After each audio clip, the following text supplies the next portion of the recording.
உங்களுக்கு இன்னும் சொல்ல போகணுன்னா ஜெயலலிதா அவர்கள் 99 வாக்கில் ஒரு கேஸில் அவங்க எலெக்ஷனில் நிற்கக்கூடாதுன்னு டிஸ்குவாலிஃபை ஆகி 2001 பதவியேற்று டிஸ்குவாலிஃபை பண்ணாங்க. அந்த எந்த வழக்கில் அவங்க டிஸ்குவாலிஃபை ஆனான்னு சொன்னாங்கன்னா, கொடைக்கானலில் எப்படி சிஆர்செட்ல G+1 தான் கட்டணும்னு இருக்கோ அதே மாதிரி மலைகளில் 1500 அடிக்கு மேலே கடல் மட்டத்திலேருந்து மேலே போனால் கட்டக்கூடாதுன்னு இருக்குது. ஸோ அங்கே ப்ளசன்ட் ஸ்டே ஹோட்டல் அப்படின்னு ஒரு ஹோட்டல் 5 மாடி கட்டினாங்க. அதை ஒரு ஸ்பெஷல் சட்டம் போட்டு ஜெயலலிதா ஆட்சி காலத்தில் இந்த ஒரு பில்டிங்கை மாத்திரம் நாங்கள் அனுமதி கொடுக்குறோம். நாங்கள் அதை எதிர்த்து இது செஞ்சது தப்புன்னு சொல்லி சுப்ரீம் கோர்ட்டு ஹைகோர்ட்டு அவரை டிஸ்குவாலிஃபை பண்ணிச்சு.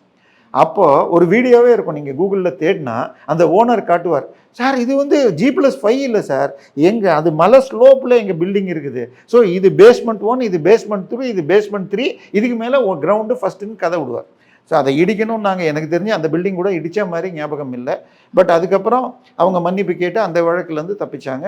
அது அப்பீலுக்கு வர இருந்த நிலையில் திமுகவிற்கும் அதிமுகவும் ஒரு உடன்பாட்டில் ஆர்எஸ் பாரதி அந்த வழக்கை வாபஸ் வாங்கிக்கிட்டார். ஸோ பில்டிங் வயலேஷன்ஸ் என்பதை உச்சநீதிமன்றம் வரைக்கும் ரொம்ப ஸ்ட்ரிக்டாக இருப்பாங்க.